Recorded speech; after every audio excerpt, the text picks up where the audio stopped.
Hello and welcome back.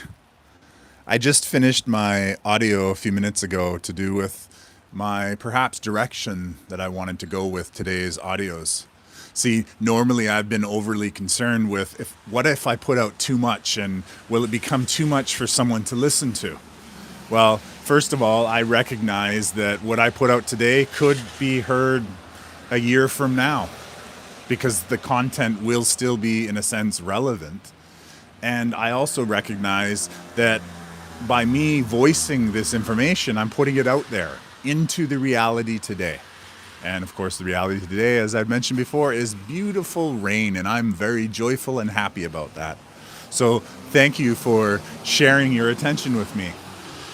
Today, what I'd like to talk about, or in this broadcast, what I would like to talk about is something that's super important to me. Because I believe the future of the world is in our children. And it's in our children's upbringing, and it's in our children's points of view, and overall it's up to our children for our future. See, there will come a time where our children will step into the leadership roles of our world, and I truly do believe it's of the utmost importance that our children be perhaps raised considerably better than they are now. And yes, that sounds like there's a judgment in it, and honestly, there is. I recently, this year, went to a parent-teacher conference, and I was told that children don't need to learn grammar by the teacher. I was told by the teacher, by his teacher, that children don't need to learn grammar until grade 8.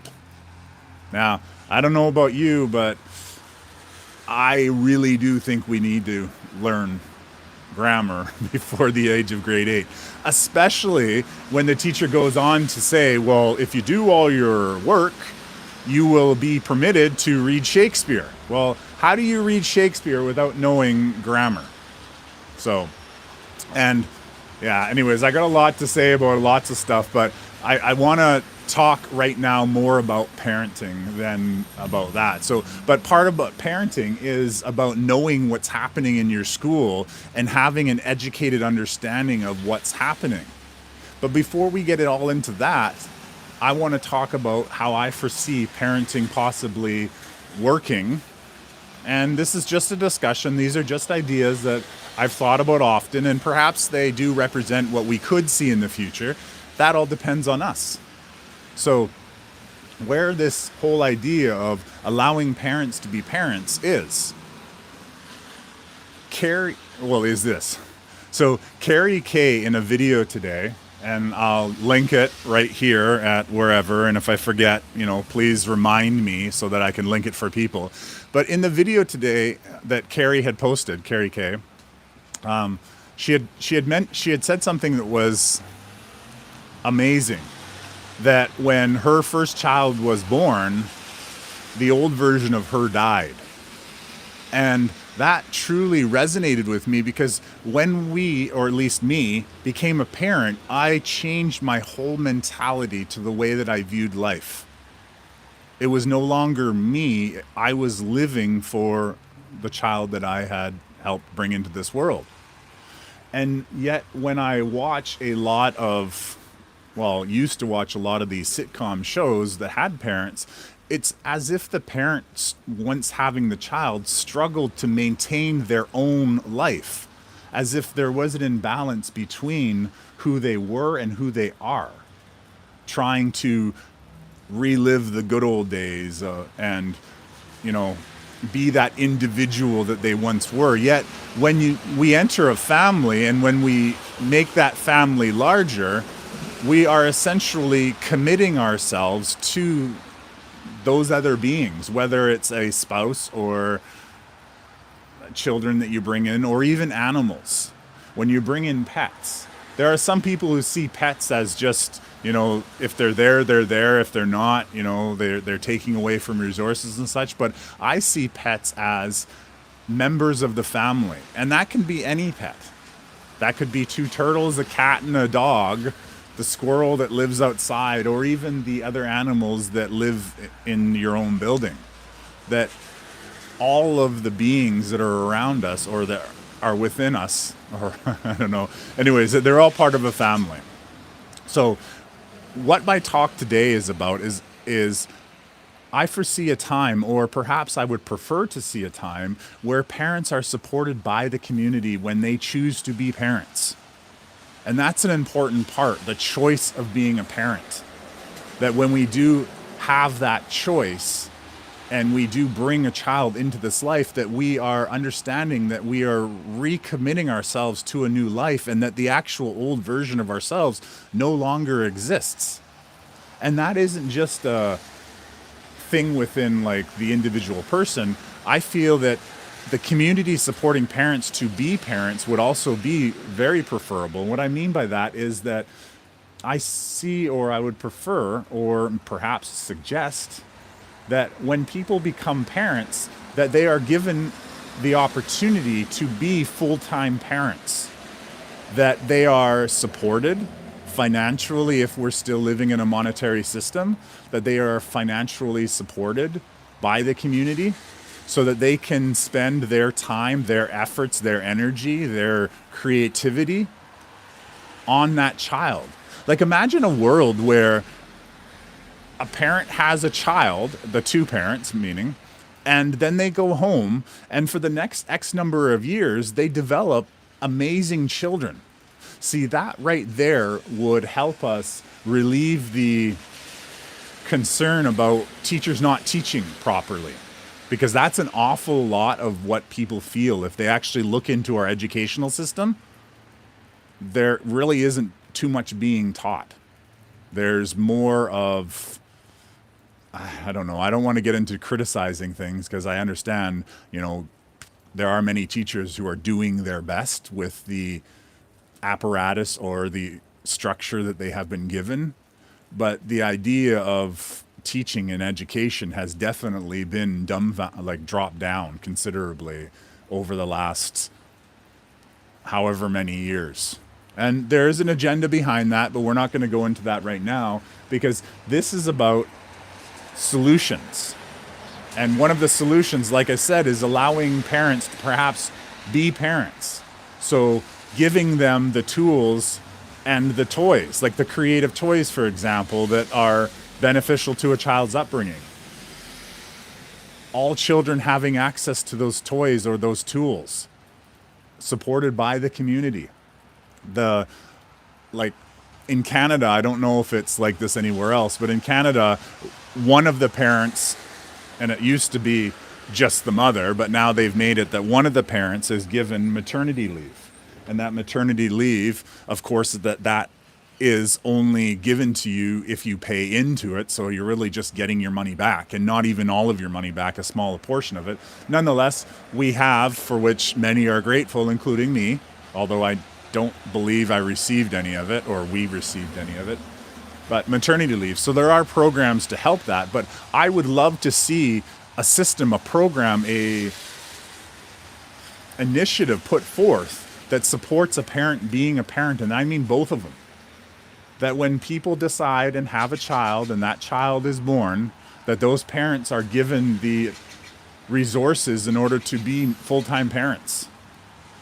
And to be honest, if people aren't ready to be full-time parents and commit to the family that they're creating, then in my opinion at least, people should really think about that. They should think about what they're doing, and that means before they even have sex, before that conception even happens, the people reflect upon, am I ready to be a parent? Am I ready for the, not consequences, but for the outcome of having sex? And if they aren't, then perhaps they take time to, put it away and cool themselves off. Because I truly think that the future and how we could have this world, this new earth that we're moving into, so much more beautiful, is to be cognizant and responsible for the actions that we take and for what we're doing. So let's get back to the actual parenting. So you've planned, you've had that child. Now I foresee a world, and I would choose to live in a world where the community comes together, there's resources put aside, all parents, essentially that's their job, not their full-time job. Not I have to do this for 40 hours a week, because I think that the work week, for example, should be completely altered. However, that they are given the resources and essentially the time to stay at home and be parents, both of them, not just one. Not just one parent gets to stay home and, struggles with 2 or 3 kids, and one kid gets left out and resources aren't there and the food isn't there, and none of this struggle.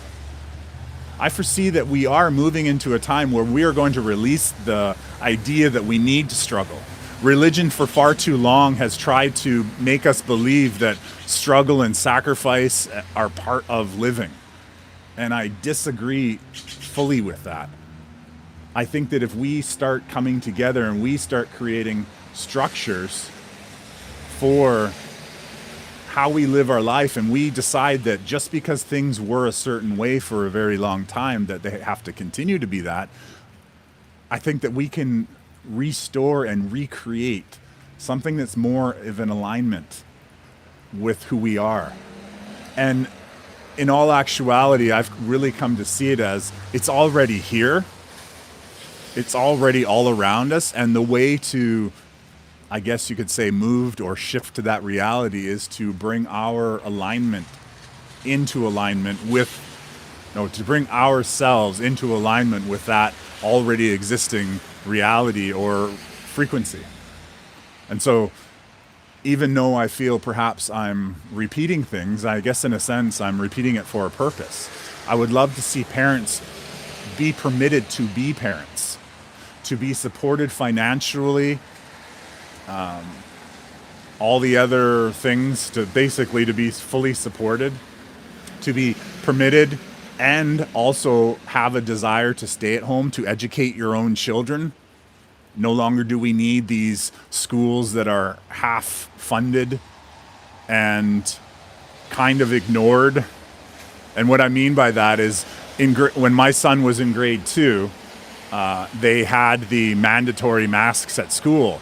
And so I removed him from the school because I understood the health destruction that those masks would cause. And so I taught my son his grade 2 school. And now he sits in a much higher grade years later, and it's almost as if, with the exception of math, all of the writing and all of the subjects, they seem to be grade 2 in nature, based on the curriculum books that I had used. And so most people don't know that, and most people don't want to know that. I know that if I went out and I went to a PAC meeting, which is a parent auxiliary something or other. But anyways, if the parents get together and, believe they have a say of what's happening at the school, well, that no one would listen to me anyways. So I've realized where to waste my energy and where to invest my energy. So I'd rather invest my energy making a podcast of a cup that I got when I was like 5 years old, and holding a piece of celery, which I'm bringing back to life, and share with you what I think a parent is. And I would love to have that opportunity. I would have loved to, and I will love to, that when I have more children, that these children are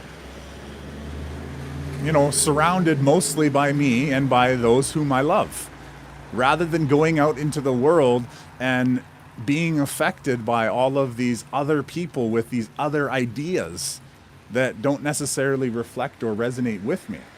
And so I would love to see society come together and support parents to be parents, and that those who are on the road to being a parent are fully ready for it. Like, what if there were courses, for example, how to parent? One of the things that I came across as becoming a new parent is that there was no manual. And I'm not meaning that we have to have a manual for it, but support groups, and not just support groups in the sense of supporting those who are struggling. I mean, parents coming together and, just working together and learning from each other. And these parents having the time to invest in that. Even when you look at the teacher-parent conferences, it's often that one parent will come, or two will come, and sometimes, of course, but giving those parent-teacher conferences more, well, I don't know, more resources, like putting them outside of normal school time, which I understand why they're not. I understand that, they're trying to fit the hours of the parent-teacher conference within the hours of the teacher working. Yet, if we were to support parents more, well, first of all, we wouldn't need that. But more importantly, if parents were working, that they were given the time off by the job.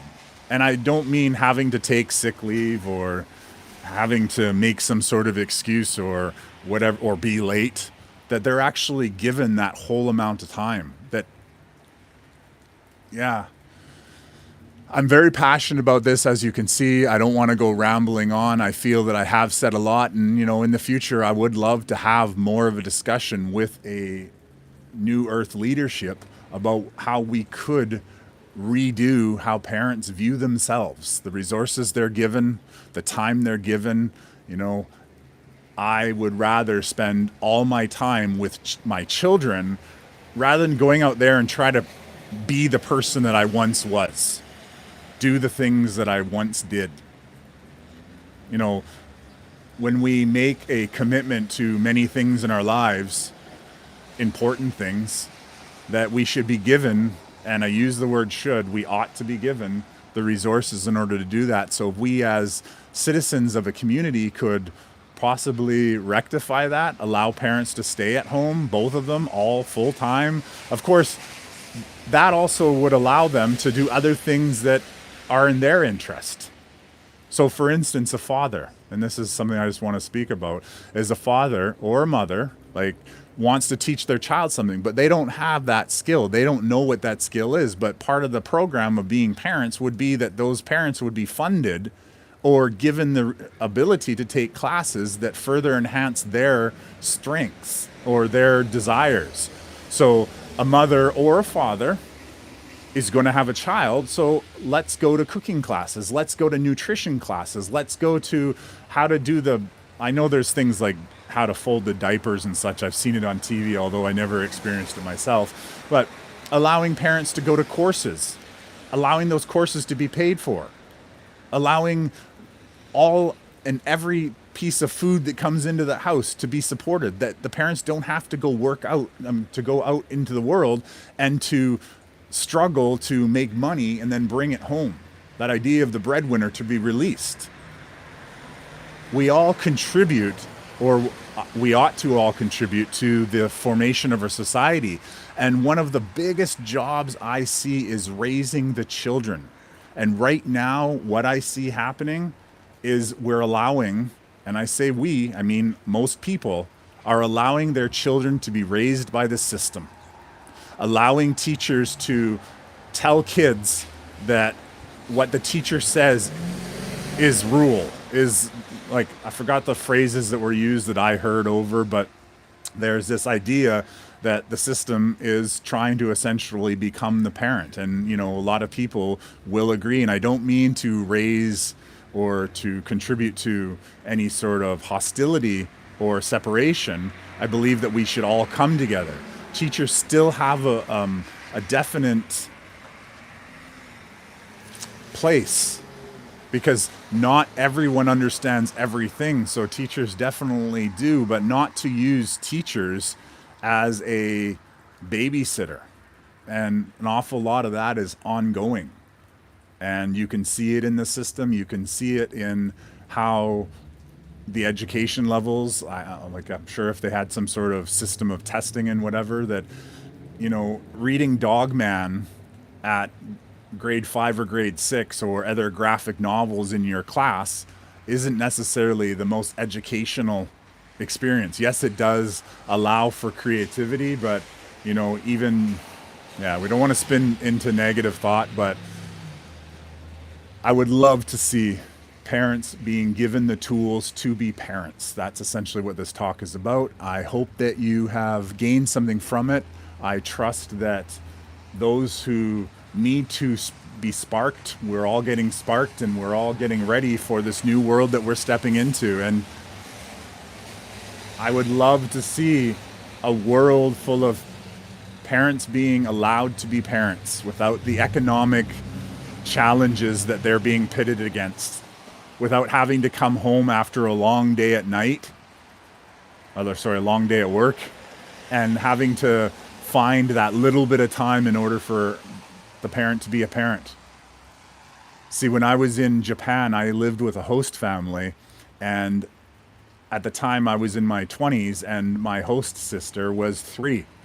And my host father, he, during the week, and he was 75-ish years old at the time, and he would actually take the train, the Shinkansen, to go to work, and he would leave like 5 in the morning, and he would arrive home at 10 at night. And even though he was 75 and, he should have retired, his company kept him on. And this, of course, helped me to come stay there, because of being a host family, they paid for my staying there. However, it took him away from his 3-year-old daughter. And by the way, it shows us that we can have children at any age, because him and his wife was in her 50s, almost 60s when she had her child of 3 years old. I'm not sure about the exact numbers, but I know she was past her 50s and he was in his 70s when they had the child. He did keep an active lifestyle. However, my point being is that as a father of any age, he still had to go out into the world, take those trains, and the trains was an awful lot of training, like traveling to get to where he was working, and then he'd work, and then he'd do that 5 days a week, and he really didn't have the chance to be the proper parent. He did his best, as many parents do. They do their best. They do what they're able to do. I've done that myself. Worked over the challenges that I had. However, I would love to see that change. That's one of the most important things that I would like to see change, is that we essentially give more respect to what a parent is, not just by us ourselves as parents, yet that's also very important. Society as a whole, the community as a whole, that we come together and we start supporting parents. And perhaps some of those teachers who feel that they're overworked, maybe it's because what's calling to them is being a parent themselves. And maybe they could redirect those unique gifts that the teachers have and redirect it towards empowering their own children. Because if we spent more time focused back on our families and we were given the tools to do that, this world, guaranteed, I truly believe, would be a much better place. And it is going to be. Yet it's only going to be if we make the changes that are required. There's an old saying that I'll end with. If you keep doing what you're doing, you're going to keep getting what you've got. And where that goes is, if you're unhappy with what you've got, and I don't mean unhappy, I mean unfulfilled. It doesn't meet every single check mark of the boxes that you have for what life should be, then that simply means that those are signs of things that need to be changed. And change, while it may be scary, while it may be uncomfortable, they rely on that. They rely on us to fear change, to think of all the negative things that could happen. So I highly, highly encourage you to refrain from considering the negative possibilities and just focusing on all of the grand possibilities provided to us by God. So thank you so much for listening to me. I truly appreciate it. As always, I encourage you to listen to more, to share more, and sometimes I share videos from other people. I encourage attention towards them as well. There's a reason always for everything that comes into our field. Love you so much. Enjoy your day wherever you are. And yeah, have a wonderful day.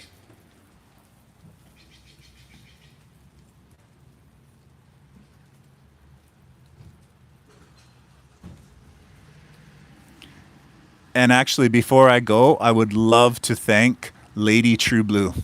Thank you so much for all of your attention and comments that you've shared with me. I see right now that, and I'm reading them, I guess because I have the phone on this profile, that I'm actually able to see it. And so I completely, completely appreciate everything you've contributed to the conversation. Thank you so much, and have a wonderful day.